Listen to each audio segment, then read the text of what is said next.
no tengamos accidentes técnicos aquí, ¿verdad? Mi incapacidad de manejar estas cosas, pero pues aquí estamos. Permítame orar. Amado Dios, te damos las gracias, Señor, porque tú nos permites congregarnos en tu nombre. Éramos ajenos a todas estas cosas, lejanos a todas estas cosas, sin ningún interés por las cosas espirituales. Pero, Señor, tú has sido bondadoso con nosotros y nos has traído a tu comunión y nos has hecho cercanos y nos has hecho ahora tu pueblo. Y somos parte, Señor, de todo aquello que tú has planeado, que tú tienes ahí establecido a través de nuestro Señor Jesucristo, de su muerte y su resurrección, de la participación del Espíritu Santo, de tu gracia maravillosa que nos permite conocerte. Guíanos a toda verdad en esta hora, Señor. Guíanos especialmente al pensar en el día en que tú vienes, en el día en que tú serás el Rey de todas las cosas. Tú vendrás a juzgar y tú vendrás a llenar de gozo y alegría los corazones de tus hijos, pero también de temor y terror a aquellos que no han creído en tu poderoso nombre. Gracias, Señor, por la reconciliación en Cristo Jesús. Ilumina nuestros corazones esta mañana. Para la gloria tuya lo pedimos. Amén. Amén. Bien, hermanos, pues la semana pasada estuvimos considerando las verdades que nos dice la palabra de Dios respecto de la resurrección. Y bueno, una de las cosas que teníamos ahí es que el apóstol Pablo nos decía que no quería que ignoráramos acerca de la resurrección para que no nos entristezcamos como los que no tienen esperanza, porque si creemos que Jesús murió y resucitó, así también traerá Dios con Jesús a los que durmieron en él. Y platicábamos sobre estas verdades en donde pues los que creemos que Jesús murió y resucitó desde un punto de vista salvífico, en donde nuestro Dios ha iluminado nuestro corazón y hemos creído el mensaje del Evangelio y hemos tenido una plena certeza de esta verdad, pues entonces tenemos esperanza. No somos personas sin esperanza, sino personas con esperanza. Pero también hay los que no tienen esperanza, que es lo que nos presenta aquí este pasaje que consideramos la semana pasada. No tienen esperanza y tienen esperanza, pero todo depende de que creamos que Jesús murió y resucitó para nuestra salvación. Ahora, cuando entramos al capítulo 5, el apóstol Pablo nos lleva más adelante a considerar todavía un panorama más amplio en donde pues presenta la venida del día del Señor. Esto es algo pues extraordinario, es maravilloso, es digno de ser temido, pero para los que tienen esperanza es un motivo de gran gozo y alegría. Toda la creación espera la manifestación de este día glorioso, porque establecerá la razón por la que todas estas cosas fueron creadas y cómo nos llevará al reino de Dios por toda la eternidad para un gozo sin igual. Aquí vamos a considerar el capítulo 5, los versículos del 1 al 11, y tendremos pues dos aspectos, que es lo que nos va a presentar la Escritura. Pues lo vamos a tomar desde el punto de vista de estos pasajes que les leí en este momento. Vamos a ver primero la venida del día del Señor para los que no tienen esperanza, y luego la venida del Señor para los que tienen esperanza. Déjenme tomar nota aquí de la hora que es, porque si no, luego me voy. Muy bien. Entonces, de los que vamos a ver la venida del Señor para los que no tienen esperanza primeramente. El apóstol Pablo inicia el capítulo 5 diciendo: pero acerca de los tiempos y de las ocasiones, no tenéis necesidad, hermanos, de que yo os escriba, porque vosotros sabéis perfectamente que el día del Señor vendrá así como ladrón en la noche. Tiempos y ocasiones. Y una de las cosas con las que inicia el pasaje al hablar de los que no tienen esperanza es que para ellos será la venida del Señor como ladrón en la noche. Los hermanos de Tesalónica habían dejado ese camino, ahora que eran creyentes, ellos sabían perfectamente que el día del Señor vendrá. Y también sabía que vendría como ladrón en la noche, porque ellos habían venido a la fe de Jesucristo.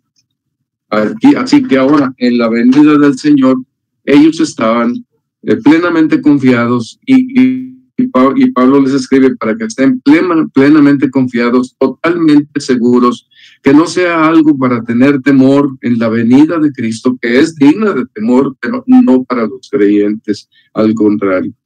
Entonces, dice aquí, saben perfectamente el día del Señor vendrá.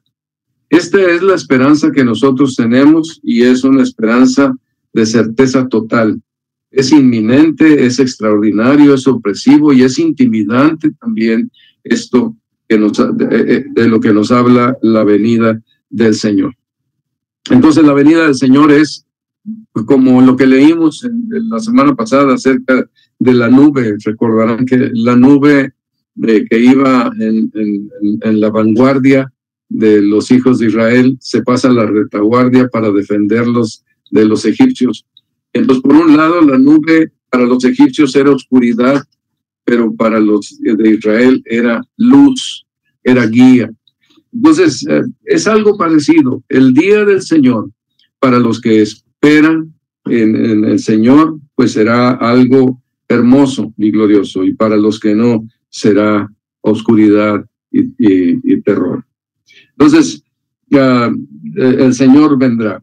Ahora, el día del Señor lo podemos encontrar en diferentes partes de la Escritura. Solamente citaré algunas. Por ejemplo, Sofonías nos dice: cercano está el día grande de Jehová, cercano y muy próximo.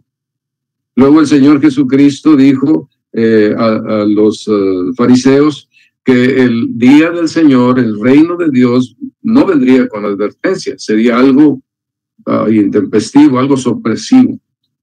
También les dijo a sus discípulos: velad pues, porque no sabéis a la hora que ha de venir vuestro Señor, pero va a venir, pero será sorpresivo. En 2 de Pedro 3:10 dice el apóstol: pero el día del Señor vendrá como ladrón en la noche, en el cual los cielos pasarán con gran estruendo, y los elementos ardiendo serán deshechos, y la tierra y las obras que en ella hay serán quemadas. Como vemos aquí, esto es catastrófico. Es algo terrible que el Señor traerá en el momento que Él venga. Recordemos que Él ha estado reprimiendo su ira. Todo lo que sucede en este mundo, la manera en que las personas se manejan, desde los pueblitos más pequeños hasta las ciudades más grandes, es un pecado contra Dios, como aprendíamos hoy en la mañana en cuanto a la ley de Dios. No podemos separar que hacemos, que Dios nos ha mandado que le amemos, y también que amemos a nuestro prójimo, y que no podemos, porque Dios está juzgando esto, y cuando Él venga un día como el juez de toda la tierra, estará juzgando lo que nosotros hicimos al pisotear o hacer daño, hacer injusticias contra el prójimo, pero desde luego que también al olvidarlo y al no tomar en cuenta a Dios para rendirle culto como a Dios. Entonces, sí, efectivamente, el Señor vendrá. Y tenemos que tener esto en cuenta, que es un día terrible y temible, porque el Señor vendrá. Entonces, el Señor llegará, pero lo que aquí explica el apóstol Pablo es que ese día llegará, como el mismo también Señor Jesucristo lo dijo, como ladrón en la noche. Para los no creyentes es lo que vamos a descubrir, es como ladrón en la noche. Pero para los creyentes, como no estamos en tinieblas, esto no nos va a pasar. Nosotros sabremos el momento en que el Señor venga, como lo vimos la semana pasada. El Señor Jesucristo también hizo un hincapié cuando habla acerca de los días de Lot. Asimismo, dice el Señor, como sucedió en los días de Lot, que comían, bebían, compraban, vendían, plantaban, edificaban. Pero el día que Lot salió de Gomorra, llovió del cielo fuego y azufre y los destruyó a todos. Y luego agrega: así será el día en que el Hijo del Hombre venga. Entonces sí, es un día para ser temido, es un día terrible. Pero vuelvo a insistir, no para los creyentes, sí para los no creyentes. Es un día también que no es un día de 24 horas, es una serie de sucesos que abarcan diferentes momentos y situaciones que tienen que ver con la venida del Señor. Ya vimos la resurrección la semana pasada, también tenemos el juicio del trono blanco que nos presenta Apocalipsis. Nos habla de las bodas del Cordero, nos habla también de entrar a la eternidad ya en el reino eterno de Dios, etcétera. Es un día amplio, es un día lleno de actividades de parte de Dios donde Él establece su reino por toda la eternidad. Ahora, nos enseña varios aspectos aquí, el hecho de que ellos conocían perfectamente el día del Señor, porque se ve que la predicación que se hacía en los días apostólicos incluía el regreso del Señor. Las personas conocían que Jesús murió, resucitó, fue llevado a la gloria, intercede por nosotros, pero un día vendrá y regresará. Cuando leemos los credos antiguos, de los más antiguos, por ejemplo, el credo de los apóstoles dice: al tercer día resucitó entre los muertos, subió a los cielos y está sentado a la derecha de Dios Padre Todopoderoso. Desde ahí vendrá a juzgar a vivos y muertos. Entonces, los creyentes sabían esto, los creyentes conocían esto y nosotros debemos de conocerlo. Hermanos, nuestra expectativa no está en quedarnos en este mundo por toda la vida. Aunque tengas muchos planes y aunque haya cosas muy hermosas que estés por ahí previendo, no es esa nuestra expectativa. Nuestra expectativa es que viene el Señor y todo esto que mucho se pudiera lograr no vale nada ni tiene ningún significado. En el credo de Nicea dice: y por nuestra causa fue crucificado en tiempos de Poncio Pilato, padeció, fue sepultado y resucitó al tercer día según las Escrituras y subió al cielo y está sentado a la derecha del Padre y de nuevo vendrá con gloria para juzgar a vivos y muertos y su reino no tendrá fin. Entonces el día del Señor pues inaugura con varios eventos sumamente importantes la entrada a la eternidad y está, como decía la semana pasada, en la resurrección recibiremos al Señor en el aire y así estaremos siempre con el Señor. Ahora, el apóstol Pablo ocupa algunos de los versículos, el versículo 3, ahorita vimos el versículo 1 y 2. En el versículo 3 empieza a describir cómo llegará y ya nos da algunas señales definidas y claras que nosotros es importante que entendamos. Pero esto, vuelvo a insistir, es los detalles para las personas que no tienen esperanza, la venida del Señor para los que no tienen esperanza. Y entonces, pues una primera cosa que podemos ver es que llegará durante la rutina de la vida diaria, en una manera pues, sorpresiva, como sigue diciendo. Dice: cuando digan paz y seguridad. El Señor Jesucristo nos decía, leía antes, describe como en los días de Noé. Así también serán los días del Hijo del Hombre. Comían, bebían, se casaban, se daban en casamiento hasta el día que el Señor señaló. Y vino el diluvio y destruyó a todos en cuanto a Noé.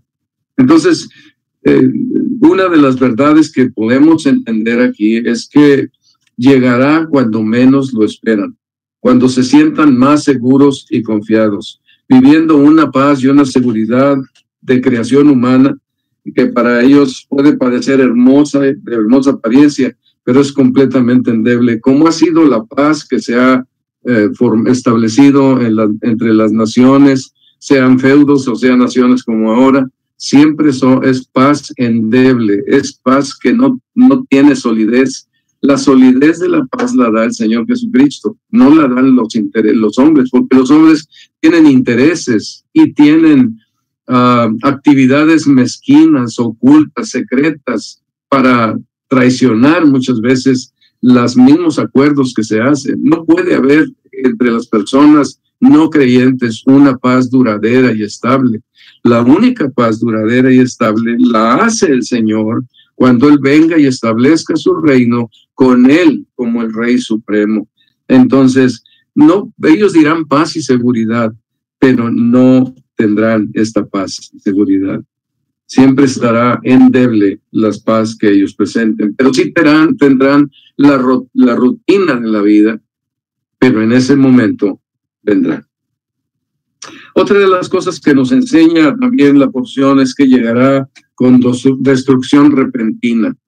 Dice, entonces vendrá sobre ellos, cuando digan paz y seguridad, entonces en ese momento vendrá sobre ellos destrucción repentina como los dolores a la mujer encinta.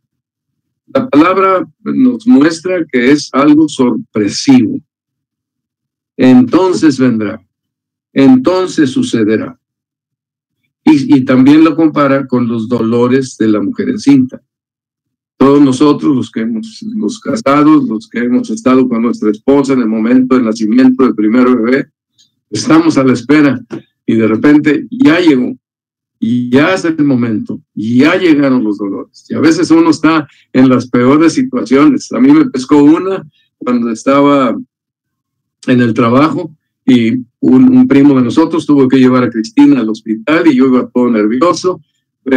Mi suegra me iba siguiendo y yo la perdí porque me fui moviendo muy rápido y total, todo aquello fue un enredo. Me sorprendió, es sorpresivo. Y así nos dice la palabra que es así, que esto es así. Pero fíjense ustedes, vendrá sobre ellos, caerá como si aplastara, vendrá sobre ellos destrucción repentina. La palabra tiene un significado de ruina total, una pérdida de todo lo que le da algún valor a la existencia, pero que además estará acompañada de grandes dolores. El apóstol Pablo no quiere dejar a las personas que lean esto y no tienen esperanza tranquilos. Los quiere incomodar, los quiere atemorizar. Y yo creo que por mucho que imaginen ustedes algo atemorizante, no le llega en la imaginación a lo que esto será en la realidad. Destrucción repentina, como los dolores a mujeres en parto, encinta, acompañado de grandes dolores.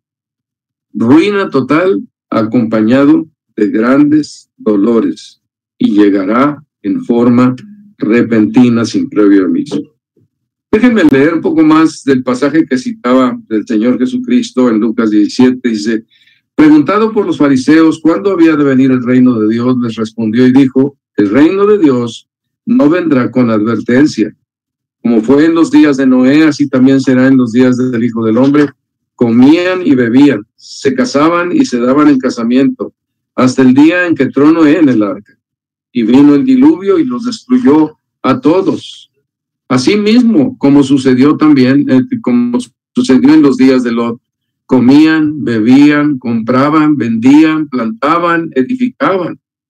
Mas el día en que Lot salió de Sodoma, llovió del cielo fuego y azufre y los destruyó a todos. Y remata el Señor Jesucristo diciendo, así será el día en que el Hijo del Hombre se manifiesta. De este día del Señor se está hablando, y a las personas que no tienen esperanza deben saber que es algo terrible, de destrucción total, de grandes dolores y grandes cataclismos. No es una cosa menor. El Señor viene a juzgar y con su presencia santa y limpia, pura, traerá gran impacto sobre un mundo pecador como este donde hemos vivido con tanta maldad y desgracia y con tanto odio y tantas muertes, tanta sangre derramada. No será cosa menor. Dios traerá algo que no imaginan los hombres cuando esté el presente aquí en este mundo y venga a juzgar. Recuerdan ustedes, volvemos a enfatizar en el hecho de que es repentino, pero también nos dice allí mismo en el versículo 3, y no escapará. Siempre me hace pensar las palabras que el Señor le decía a Nicodemo ya al terminar su mensaje, que le dice, el que rehúsa creer en el Hijo no verá la vida, sino que la ira de Dios está sobre él. Esto significa, hermanos, que todo está listo para cuando el Señor dé la orden. En el momento en que Él diga, ahora, la ira de Dios caerá irremisiblemente. Imaginen, toda persona que no ha creído el mensaje del Evangelio tiene la ira de Dios pendiente sobre su vida. La ira de Dios está ahí porque ninguno de nosotros lo dejamos satisfecho. Puede ser que a algunos no les gusta, ¿verdad? Pensando en una situación humanista, pero el Señor es justo. El Señor es santo, el Señor es limpio y demanda que nuestras vidas sean santas, justas y limpias en nuestro trato con otros y para con Él. Entonces, la ira de Dios pende sobre las vidas de todos los hombres por causa de que no lo tienen satisfecho, porque no han cumplido sus mandamientos, porque no lo adoran y lo honran, como lo dijo también en Romanos. No quieren reconocer la gloria de Dios. Entonces, esto despierta la ira de Dios, porque es lo justo, es lo justo. Entonces, el que rehúsa creer en el Hijo no verá la vida, sino que la ira de Dios está sobre él. Aquí es el rechazar el Evangelio, el no creer en el Evangelio, despreciar el Evangelio, rehúsa creer en el Hijo. Entonces, no verá la vida gloriosa de la venida del Señor Jesús, de la venida de nuestro Dios, sino que la ira de Dios está sobre él. Entonces, ahí está la ira. En el momento en que el Señor diga, ahora, en ese momento, caerá. Y es como un algo que aplasta, que cae sorpresivamente y destruye a todo el que lo recibe. Ahora, no escaparán, es la advertencia solemne y severa. No pueden pensar de ninguna manera que pueden hacer algo para escapar de esto. El clásico, a ver cómo le hago, ya pensaré en algo, todo el mundo tiene un precio, de ninguna manera queda aquí. No hay nada que pueda satisfacer la ira de Dios, excepto el creer en el Señor Jesucristo, que Él es la propiciación por nuestros pecados, por nuestra maldad. No hacemos esto, la ira de Dios nos aplasta. Si creemos el Evangelio, somos salvos de la ira de Dios. El Señor Jesucristo, recordábamos la semana pasada, dijo, de cierto os digo, el que oye mi palabra y cree al que me envió, no vendrá a condenación, mas ha pasado de muerte a vida. No condenación, no ira sobre su vida, por haber creído el mensaje del Evangelio.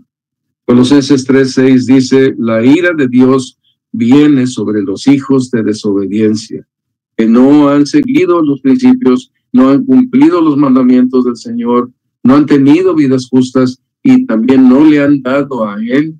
Yo soy el Señor, Dios, la prioridad, el lugar que le corresponde como soberano, Señor, Dios, Santo, Todopoderoso. Entonces, la ira de Dios viene sobre los hijos de desobediencia. Lo único que puede librar a las personas es el mensaje del Evangelio. Nos puede librar, nos libra de la condenación eterna. Por eso el apóstol Pablo hacía un encargo solemne a Timoteo cuando le dice, te encargo delante de Dios y del Señor Jesucristo, que juzgará a los vivos y a los muertos en su manifestación y en su reino, que prediques la palabra, que inces a tiempo y fuera de tiempo, redarguye, reprende, exhorta con toda paciencia y doctrina. Y hermanos, la labor de la iglesia, la labor del cuerpo de Cristo es precisamente predicar el Evangelio en todos los aspectos del Evangelio, no solamente el aspecto salvífico, pero también la parte que nos permite crecer y madurar como hijos de Dios para que nosotros agrademos al Señor en todo. Esto es algo muy importante. Entonces, es un mandamiento solemne. La venida del Señor para los que no tienen esperanza es terrorífica y es un desastre y es destrucción, ruina y dolor. Pero la venida del Señor para los que tienen esperanza es distinto. Sin embargo, algo que es muy interesante en el pasaje es que Dios nos muestra cómo la gracia de Cristo nos toma de las tinieblas y nos pone en lugar extraordinario, sobre bases extraordinarias, transforma toda la vileza, negrura y suciedad de nuestras vidas y nos pone en un lugar que lo manifiesta con gloria muy hermosa. Espero que ustedes lo puedan ver en los comentarios que voy a hacer. Veamos la gracia de Dios, donde la gracia de Dios nos pone para estar preparados para la venida del día del Señor, porque nos da esperanza, nosotros tenemos esperanza. Miren, el primer asunto que vemos es que ya no estamos en tinieblas. Ya no estamos en tinieblas. Dice el versículo 4, mas vosotros, hermanos, no estáis en tinieblas para que aquel día os sorprenda como ladrón. Ya no estamos en tinieblas. Y cuando estamos pensando en el asunto de las tinieblas, pues son las tinieblas del alma, las tinieblas de las intenciones, pero también las tinieblas de no saber nada de Dios. Ahorita uno puede encontrar mucha gente que no sabe muy poco o nada acerca de Jesucristo, acerca de Dios, acerca del Espíritu Santo. Saben a lo mejor de la guerra de las galaxias y de otras cosas, ¿verdad? Pero no saben nada acerca de nuestro Dios. Pero los creyentes, precisamente por la predicación de la palabra, la enseñanza de la palabra, el énfasis en la doctrina bíblica, no estamos en tinieblas para que aquel día nos sorprenda como ladrón. Por un lado, porque el conocimiento nos permitirá que el Espíritu Santo nos permitirá estar al pendiente, estar listos, esperando por su venida. Pero por otro lado también porque el conocimiento de la palabra de Dios va quitando la sociedad y la maldad en nuestras vidas, en nuestra mente y en nuestras acciones y en nuestros hábitos, transformando, madurando nuestras vidas para que seamos personas que no andan en tinieblas. Pero Dios nos sacó de las tinieblas y nos puso en la luz, nos sacó de aquel lugar de tinieblas y ahora, como dice aquí, ya no estamos en tinieblas. No es que vayamos a las tinieblas y regresemos, no, hermanos. Si hemos creído el mensaje del Evangelio, ya no estamos en las tinieblas. Aquello se terminó desde el momento mismo de nuestra conversión. Dice Colosenses, el Señor Jesucristo nos ha librado de la potestad de las tinieblas y trasladado al reino de su amado Hijo. ¿Pueden imaginar algo más grande que esto? Si estábamos en tinieblas, ya no. Ahora estamos en el reino de su amado Hijo, porque en Él tenemos redención por su sangre y perdón de pecados. El Evangelio nos saca de ahí y nos pone en un lugar privilegiado, en un lugar ya no de tinieblas, sino en la luz de Dios. La Nueva Traducción Viviente dice, pues Él nos rescató del de Colosenses, Él nos rescató del reino de la oscuridad y nos trasladó al reino de su amado Hijo, quien compró nuestra libertad y perdonó nuestros pecados. Estábamos esclavizados en el reino de las tinieblas y el Señor Jesucristo, con la redención por su sangre y el perdón de pecados, compró nuestra libertad, pagó nuestros pecados, nos sacó de esa condición y nos hizo libres en el reino de la luz de Dios. No más tinieblas, se acabó aquello. Ahora tenemos que aprender a caminar en esta nueva manera de vivir, esta manera de vivir que Dios trajo a nuestras vidas, haciéndonos nacer de nuevo. Hermanos, nosotros ya no estamos en tinieblas. Ese día no nos sorprenderá como ladrón. Ahora nosotros ya no caminamos en tinieblas, ya no pensamos en tinieblas, tenemos un entendimiento renovado por el Espíritu Santo, por el nuevo nacimiento. Otra de las cosas que nos dice aquí la Escritura es que somos, hace una afirmación también muy hermosa, porque todos vosotros sois hijos de luz e hijos del día. Primero, como que señala el apóstol Pablo hacia los tesalonicenses, todos vosotros sois hijos de luz e hijos del día. Y luego se une Pablo con ellos, o los une a ellos con él, y dice, no somos de la noche ni de las tinieblas. Aquí hay un grupo de personas que tienen una categoría extraordinaria, un nombramiento, una posición, un cambio de ser en sus vidas. Ya no son hijos, ya no son de tinieblas, ahora sois hijos de luz, hijos del día. No somos de la noche ni de las tinieblas. Todos vosotros sois hijos de luz. Esto nos está haciendo pensar en el nuevo nacimiento, la transformación, la regeneración que el Señor ha hecho en nuestras vidas. Nosotros no estamos siendo renovados, siendo modificados de lo viejo, está haciendo algo nuevo. No está parchando, está haciendo algo nuevo. Ha hecho una nueva creación, nos ha hecho nacer de lo espiritual. Somos unas personas distintas. Ahora, no somos personas en la luz, ni somos personas con la luz, somos hijos de luz.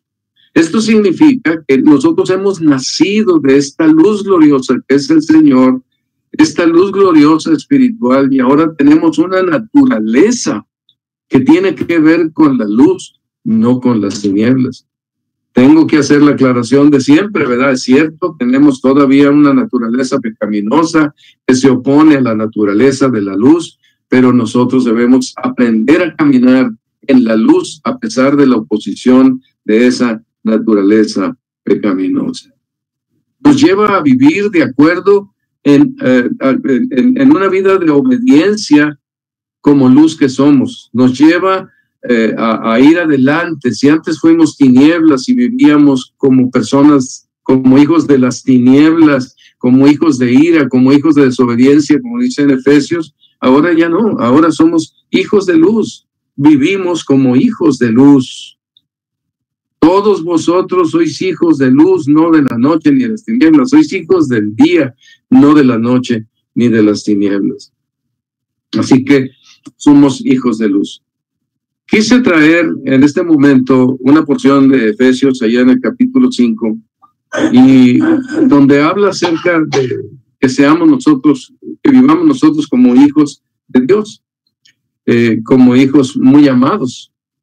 Y dice en las Escrituras, nada más vamos a repasar tantito, sed pues imitadores de Dios como hijos amados, y andad en amor, como también Cristo nos amó y se entregó a sí mismo por nosotros, ofrenda y sacrificio a Dios en olor fragante. Nosotros, los que somos hijos de luz, no imitamos a las tinieblas, no nos preocupa imitar a las tinieblas, al contrario, somos imitadores de Dios como hijos amados. Queremos ser como nuestro Padre Celestial y tenemos la palabra suya y el Espíritu Santo que nos encamina a vivir como hijos muy amados, como hijos que quieren agradar a su Padre, que aman, son muy amados del Padre. Ellos quieren agradar a su Padre con todo su corazón y andan en amor como Cristo nos amó. Siguiendo el ejemplo de nuestro hermano mayor Jesucristo, lo seguimos a Él.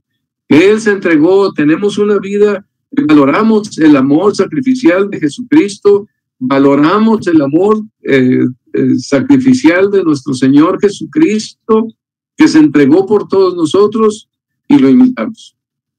Entonces, los hijos de la luz imitan al Padre Celestial, al Hijo, motivados por el Espíritu Santo.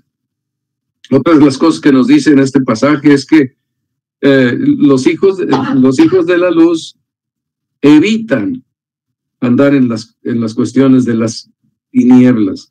Dice, pero fornicación y toda inmundicia o avaricia, el versículo 3 de Efesios 5, toda inmundicia o avaricia, ni aun se nombre entre vosotros como conviene a santos, ni palabras deshonestas, ni necedades, ni tronerías que no convienen, sino antes bien acciones de gracias. Porque sabéis esto, que ningún fornicario o inmundo o avaro que es idólatra tiene herencia en el reino de Cristo y de Dios. Los hijos de la luz no andan en fornicación.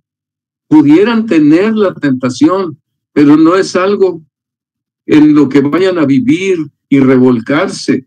Pueden tener la tentación y puede ser que caigan en algún momento, pero no es el lugar donde están cómodos. Los hijos de la luz no están cómodos en la fornicación y en la inmundicia, en la avaricia.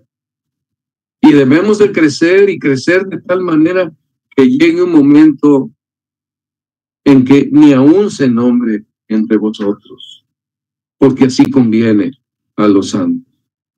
Habla de palabras que deben de ser honestas, no deshonestas.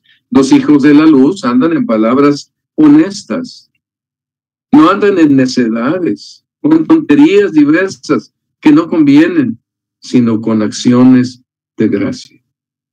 Hermanos, pues uno tiene que, cuando llega a pasajes como estos y dice, vosotros sois hijos de luz, hijos del día, uno se tiene que hacer la pregunta, ¿soy hijo de luz?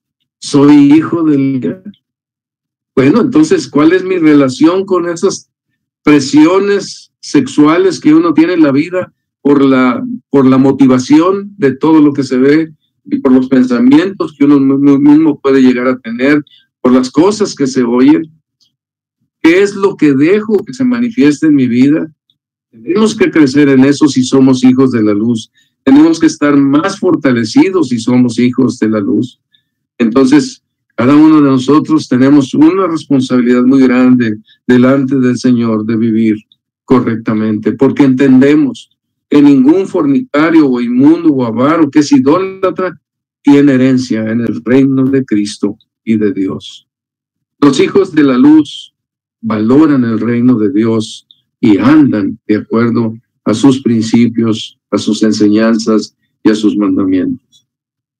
Y miren, los mandamientos no son gravosos. Tengo que decir esto también. Cuando uno viene a la luz de Cristo, cuando uno es un hijo de la luz, un hijo del día, que no es de la noche ni es de las tinieblas, no es cebado por estas cosas de tal manera que las anhele desesperadamente. Sabe tener el control, y aunque están esas emociones, sabe tener el control para rechazar, para renunciar. Porque la gracia de Dios nos enseña que renunciando a la maldad y a los deseos mundanos, vivamos este siglo sobria, justa y piadosamente. Este es el camino de los hijos de Dios. Y ninguno de nosotros podemos decir, no, eso es imposible, no se puede. Si somos hijos de luz, si somos hijos del día, que no somos de la noche, ni somos de las tinieblas, no podemos decir eso. La gracia de Dios, el evangelio de Jesucristo, el poder del Espíritu Santo, la obra de regeneración que el Señor ha hecho, la obra de Dios atendiendo nuestras necesidades, no nos permiten decir, yo no puedo vivir así.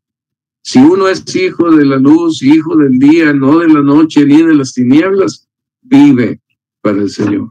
Habrá tropiezos, habrá detalles, algunas veces fuertes, pero se recupera, confiesa, pide perdón al Señor y sigue adelante. Otra cosa que nos recuerda este pasaje de Efesios 5, en el versículo 6, dice, nadie os engañe con palabras vanas, porque por estas cosas viene la ira de Dios sobre los hijos de desobediencia. No seáis pues partícipes con ellos. Hoy en día, aparentemente, muchos cristianos caen en el engaño de las filosofías que se presentan. Filosofías que tienen una connotación que va contraria a las enseñanzas de la Escritura. Desde luego que personas que no tienen nada que ver con ser hijos de luz o hijos del día, pues las aprueban. Les parece humano, les parece derecho humano de que las personas vivan en actividades contrarias, actividades sexuales contrarias a la enseñanza de la palabra de Dios. Y dicen, no puede ser. Pero un hombre es un hombre, una mujer es una mujer, un matrimonio tiene que ser entre un hombre y una mujer, y no podemos permitir que, bueno, Dios no permite, no los hombres, Dios no permite que haya una destrucción de un ser en el vientre de una persona. No, si somos hijos de la luz e hijos del día, si no somos de la noche ni de las tinieblas, pues entonces nadie nos va a engañar con palabras vanas. Pero esta es una decisión de cada uno de los hijos de Dios. Es una decisión que debemos de manifestar como hijos del Padre Celestial. Nadie os engañe con palabras vanas, porque por estas cosas viene la ira de Dios sobre los hijos de desobediencia. No seáis pues partícipes con ellos. No juzgamos a las personas que no han venido al mensaje del Evangelio. Ellos siguen su camino, pero le darán cuenta al Señor. Pero nosotros, los hijos de Dios, tenemos que mostrarles que hay un camino realmente vivo, claro, luminoso, manifestando nuestra vida como hijos de Dios, no para juzgarlos, pero sí manifestando nuestras convicciones, personas que sabemos a dónde vamos, qué queremos, porque Dios nos está instruyendo por medio de su Espíritu Santo. No podemos dejarnos convencer las obras de estas palabras vanas si somos hijos de Dios. Ahora, todo esto pasa porque hemos sido transformados. A lo mejor nos gustaría correr con los derechos humanos y estar en favor de todo lo que las personas marcan como favor, pero ya no estamos en ese lugar. Ya no somos de ese lugar. Y ahí en el versículo 8 en adelante, en Efesios 5, dice, porque en otro tiempo erais tinieblas, mas ahora sois luz en el Señor. Andad como hijos de luz, comprobando lo que es agradable al Señor, y no participéis de las obras infructuosas de las tinieblas, sino más bien reprenderlas, porque vergonzoso es aún hablar de lo que ellos hacen en secreto. Hermanos, pues no somos hijos no somos hijos en la luz o hijos con la luz, pero somos hijos de luz. Es algo radical, es algo que está en nuestro ser, en esta regeneración que el Señor hizo. No somos de la noche ni de las tinieblas, ahora hemos salido de aquel lugar, somos de la luz y debemos andar como hijos de luz, como hijos espirituales, andar como hijos de luz. Por eso tomamos este pasaje. Así que, hermanos, por naturaleza, no estamos obligándonos a andar en la luz. Por naturaleza, hay un deseo en nuestro interior de querer andar en la luz. Aunque tengamos luchas, aunque tengamos tentaciones y pecados que hayamos caído, queremos andar en la luz. Y esta es la lucha que tenemos, esa es la buena batalla. Todos los días es una batalla que tenemos que pelear, tomándonos de la gracia del Señor, del poder del Espíritu Santo, para andar como hijos de luz. Algo más que nos dice aquí en cuanto a nosotros, los que tenemos la esperanza, en cuanto a la venida del Señor, los que tenemos esperanza. Entonces, por gracia, hemos visto que no estamos en tinieblas. Por gracia, ahora somos hijos de luz, de naturaleza, y también por gracia podemos nosotros responder apropiadamente. Dice el apóstol Pablo ahí en el versículo 6, regresando a 1 Tesalonicenses 5, Y aquí se incluye Pablo, ya es un mandamiento para todos, incluido Pablo y Silas y Timoteo y Pedro y todos los demás. Y nosotros, hasta nuestros días, todos. Por tanto, no durmamos como los demás, sino velemos y seamos sobrios. Si ya el Señor nos ha sacado de las tinieblas, si ya estamos en el reino de su amado Hijo, si ahora somos hijos de luz, hijos del día, no de la noche ni de las tinieblas, tenemos que responder, que era lo que estaba diciendo al final. Tenemos que responder. Y la idea es no durmamos, sino velemos y seamos sobrios. Atendamos estas cosas. La sobriedad viene cuando nosotros ponemos nuestra atención a la palabra de Dios y caminamos en ella. Nosotros podemos estar velando cuando atendemos los mandamientos, instrucciones de Dios, y usamos los medios de la gracia porque son necesarios para permanecer con fortaleza como hijos de luz, como hijos del día. Esto es importante, entonces no durmamos. Esa es nuestra responsabilidad a la que podemos responder porque tenemos esta nueva posición de que hemos hablado. No durmamos, velemos, seamos sobrios.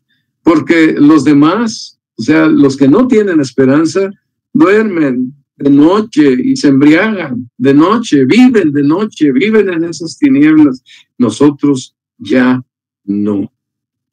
Puede ser que alguna persona de los que escuchen este mensaje esté pensando, no, yo no puedo creer eso, es muy difícil, no me interesa, qué tipos tan llenos de odio. No, puede ser que no puedas aceptar esto ahorita, pero si el Señor te llama y vienes a Él, verás la transformación que viene a tu mente, a tu corazón y a tus convicciones. Profunda. Nadie te tiene que estar machacando atrás para que tú hagas lo que tienes que... No. La vida cristiana es vida, no es imposición. Si somos de Cristo, vivimos para Cristo. Si no le pertenecemos, no vamos a vivir para Él. No es imposición. Así que nosotros podemos responder plenamente a esta exhortación. No dormir, sino velar, estar sobrios, porque la vida que el Señor nos ha dado, la gracia que Dios nos ha provisto, la transformación, esta posición nueva que nos ha dado, nos permite responder al Señor de acuerdo a su mandamiento. Y Él es nuestro Señor, al que amamos y obedecemos de todo corazón. Ahora, algo más que nos dice aquí, nos sacó de aquellas tinieblas, nos hace hijos de luz, nos permite por su gracia responder correctamente a los mandamientos de la palabra, pero también nos da una armadura que nos protege, una armadura poderosa que nos protege ante todas las acechanzas y toda la guerra que estamos combatiendo día con día contra Satanás y el mundo de tinieblas. Y dice, pero nosotros que somos del día, seamos sobrios, habiéndonos vestido con la coraza de fe y amor y con la esperanza de salvación como yelmo. Hay una evidencia, ¿se acuerdan ustedes que allá cuando estábamos viendo en el capítulo 1 los tesalonicenses, ahí estábamos encontrando que el reporte de Timoteo, cuando fue a ver cómo estaban los hermanos allá, ¿se acuerdan? Que salieron corriendo y entonces tuvieron que ir hasta Atenas y Corintio, y luego de allá deciden quedarse solos y mandan a Timoteo para que vayan a ver cómo estaban los tesalonicenses. Pero ellos estaban fortalecidos. La obra no se había caído, seguían adelante con mucho ánimo. Pero algo que había el reporte de Timoteo fue que la fe y el amor de los tesalonicenses estaba. Esta era la evidencia. No es que ellos mantuvieran la fe y el amor, sino que la fe y el amor puesta en ellos les permitía permanecer firmes ante el Señor, ante las dificultades de la vida, firmes ante las dificultades. Entonces, aquí está la coraza y el casco. La coraza es de fe y amor. Y el casco, pues, es el que nos cubre con la esperanza de la salvación. Estas tres cosas aquí están siendo una coraza poderosa que nos fortalece ante la venida del Señor, ante las presiones del mundo, para vivir, para mantener nuestro lugar, para vivir de acuerdo a ser hijos de luz, para responder correctamente. Esto nos da una coraza que nos ayuda a seguir adelante por la gracia de Dios, yendo adelante con la vida cristiana. Fe, amor y esperanza de la salvación. Y esta esperanza no es una esperanza nuestra y no es tampoco un ojalá que pase, no, es una esperanza segura, de profunda convicción, es una esperanza gozosa, confiada en las promesas de Dios, que se regocija en las tribulaciones, esperando y mirando por aquel día en que el Señor vendrá y estaremos con Él para siempre. Cuando vemos esto, pensamos como hijos de luz, lo que decía Pablo, que las aflicciones del tiempo presente no son de comparar con la gloria venidera que nosotros ha de ser manifestada. Así que, hermanos, qué maravilla con esta armadura que el Señor nos da para esperar su venida, cuando Él venga.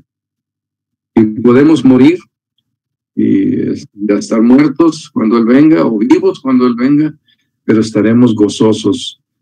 El Señor nos anunciará, acuérdense de la trompeta, acuérdense de aquellas cosas que vimos, que habrá el llamado, el ángel, la voz de arcángel, la trompeta de Dios, estas cosas, todo esto lo podremos distinguir porque somos sus hijos, porque el Espíritu de Dios, que es las arras de nuestra herencia, las arras de lo que vamos a recibir, pues manifestará en nosotros la seguridad de que está pasando, de que es el momento y que nuestro corazón se llenará de gozo y de alegría.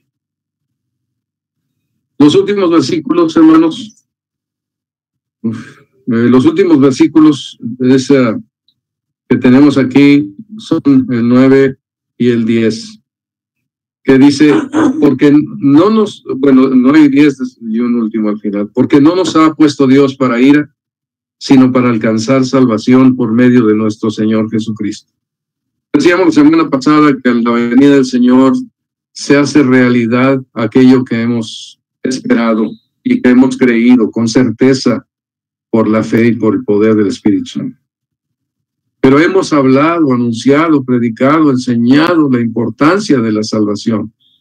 Todos o muchos de los que estamos aquí hemos vivido para esto. Varios hermanos que han vivido durante su vida ya están en la presencia del Señor anunciando las verdades. Pero un día ellos y nosotros veremos el inicio del reino de Dios eterno para siempre. El día del Señor vendrá. Y qué gozo que no tiene medida, inconmensurable, es el que nosotros estaremos experimentando en ese momento glorioso cuando Él venga. Pero ¿por qué? ¿Por qué? Porque no nos ha puesto Dios para ira, sino para alcanzar salvación por medio de nuestro Señor Jesucristo. Hay un canto por ahí que dice, alcancé salvación. Todo está bien, alcancé salvación. Tenemos salvación, hermanos. Con el favor de Dios, cuando lleguemos a 2 Tesalonicenses, el Señor nos dará detalles de su venida, ese día del Señor, con castigo expreso a los no creyentes. Aquí es más bien hacia los creyentes, como decía la semana pasada, el aliento, el ánimo, el gozo, la esperanza, la expectativa gloriosa de esta venida. Aunque aquí nos dejó entrever algo de los que no, algo que les toca a los que no tienen esperanza. Pero la próxima vez veremos el castigo que en retribución el Señor dará a las personas que no creyeron el Evangelio de Jesucristo. Pero aquí nos dice que nosotros alcanzamos salvación. Cuando el Señor venga, la obra de Jesucristo se verá en toda su plenitud, porque no iremos a condenación. Porque aquello que sabíamos de que habíamos pasado de muerte a vida ahora es una realidad plena, completa, en cuerpo y en espíritu, en todo el ser nuestro, experimentando con todas las sensaciones tremendas que ya no estamos, que no fuimos personas para alcanzar ira, sino salvación por medio de nuestro Señor Jesucristo. ¡Qué maravilla! Saber que no vamos, esa realidad de que ya no vamos a condenación. Entramos al reino eterno, de gozo eterno, en la gloria de nuestro gran Dios y Señor. Y luego agrega pues la base de lo que es para nosotros la base sólida de la salvación. Quien murió por nosotros para que ya sea que velemos o que durmamos, vivamos juntamente con Él. Hermanos, en ningún otro hay salvación, porque no hay otro nombre bajo el cielo dado a los hombres en que podamos ser salvos. Esto lo hemos sabido, pero ese día lo experimentaremos. La salvación, para alcanzar salvación. Puede ser que velemos o durmamos, o sea, que estemos vivos o muertos, pero viviremos juntamente con Él. Y para esto el Señor murió por nosotros, para que estemos viviendo juntamente con Él en el gozo de nuestro Señor. Pues terminemos, hermano. ¿Dónde estás tú? Yo creo que esta porción nos permite examinarnos a nosotros mismos. Como decía Pablo a los Corintios, examinaos a vosotros mismos si estás en la fe. Déjame dejar algunas preguntas. ¿Dónde estás tú? ¿En las tinieblas? ¿O eres hijo de luz? Hijo del día. ¿Con quién te identificas cuando lees un pasaje como estos? ¿Tienes la certeza de tu salvación? ¿Estás convencido de que tú eres una persona que ha nacido de nuevo, que le pertenece al Señor? ¿Te identificas con los que tienen esperanza porque creen que Jesús murió y resucitó para su salvación? ¿Te queda claro que ese es el mensaje que Dios te vio, te guió, te llevó a creer para saber que eres salvo, porque Cristo ha pagado tus pecados en la cruz del madero y resucitó para tu justificación? ¿Te identificas con los que no tienen esperanza?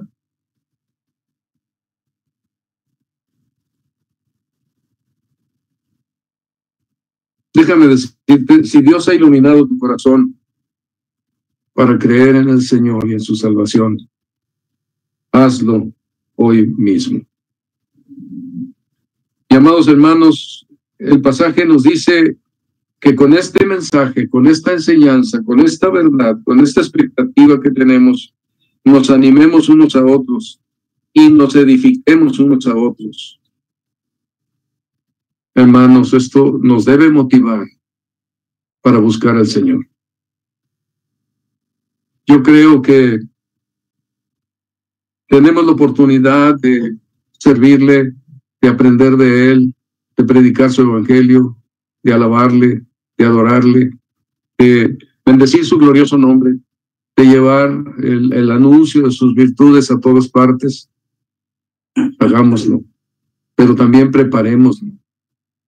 No menospreciemos, ya nos lo dirá la próxima semana en el último tema que tendremos, pero no menospreciemos las cosas que son del Señor. Aprovechemos. Si son malas enseñanzas, bueno, júzguenlas si son malas, pero si son buenas y les instruyen, úsenlas. Usen las enseñanzas, las predicaciones que se dan. Ustedes saben que procuramos que todos los hermanos puedan participar preparándose adecuadamente o más apropiadamente para predicar, para presentar la enseñanza, los estudios, los mensajes. Aprovechen, hermanos, porque el Espíritu Santo los usa para que nosotros seamos edificados, para estar preparados para ese día glorioso, en que tendremos que enfrentar a nuestro Señor y seamos juzgados según lo que hayamos hecho cada uno mientras estábamos en el cuerpo. Sí, el Señor evaluará la vida cristiana, nuestras intenciones, nuestros propósitos, nuestro interés. Así que, pues nos motiva, animados unos a otros y edificados unos a otros, así como los seis. Entonces, dice un último pasaje que tengo aquí, pues tengo por cierto que las aflicciones del tiempo presente no son comparables con la gloria venidera que en nosotros ha de manifestarse, porque el anhelo ardiente de la creación es el aguardar la manifestación de los hijos de Dios, porque la creación fue sujetada a vanidad, no por su propia voluntad, sino por causa de aquel que la sujetó a la esperanza. La creación espera ardientemente la venida del Señor. Y nosotros, hermanos, debemos aprender a esperar ardientemente la venida del Señor. Y vivir nuestras vidas como hijos de luz, no de la noche ni de las tinieblas, ante la expectativa de que el Señor viene. El día del Señor viene. Estaremos presentes delante de Él. Permítanme orar. Amado Señor, te damos las gracias porque sabemos que tú vienes pronto. Sabemos que tú estarás presente. Nosotros estaremos delante de ti. Nosotros tendremos que rendir cuentas delante de tu presencia, y también las personas que no te han conocido, no han conocido el Evangelio. Ayúdanos, Señor, a estar preparados para tu venida, gozosos, radiantes, plenos de la alegría y del gozo de ver a nuestro Padre Celestial, a nuestro Señor Jesucristo, viniendo con su gloria y con el gran gozo que Él tiene. Y el Señor, qué tremendo es saber que tú vienes que la ira tuya viene, se desatará sobre este mundo, sobre personas que no te han conocido como Salvador personal. Ayúdanos a predicar la palabra, ayúdanos a llevarla a otras personas para que puedan conocerte como Salvador de sus vidas, Señor y Salvador. Gracias, Padre, por estos momentos. Úsalos para la gloria de tu nombre. En Cristo Jesús. Amén. Muchas gracias, hermanos muy amados.